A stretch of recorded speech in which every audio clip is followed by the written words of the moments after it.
छावन में न चलू त का न चलू। अरे सुबोधा भाई कुल भोजपुरी इंडस्ट्रीज में का चलता रे। अरे कहना क्या चाहते हो? भाई एगो पहले पवन भैया के गाना आइला, पहले रहुआ भैया सुने।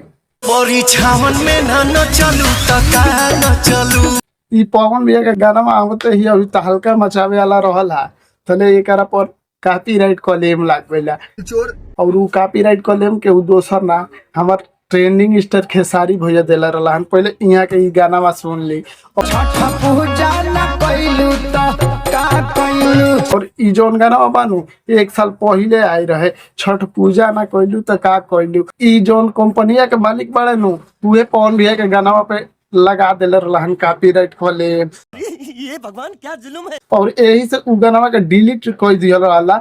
हालांकि उ डिलीट ना कर रहला, ओकरा के प्राइवेट मोड कर रहला और प्राइवेट मोड कर के फिर से ओकरा के री अपलोड कर गइला, जौन की काले परसों के री अपलोड भइल बा। रउआ सब भी देख सकतनी। हमरा ये कुछ समझ में नइखे आवत साला कि आखिर भोजपुरी में चलत का बा।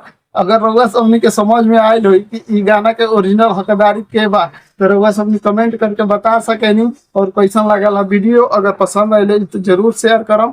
अब बहुत जल्दी रउआ सबनी के नेक्स्ट वीडियो में मिलल जाई। तब तक जय हिंद।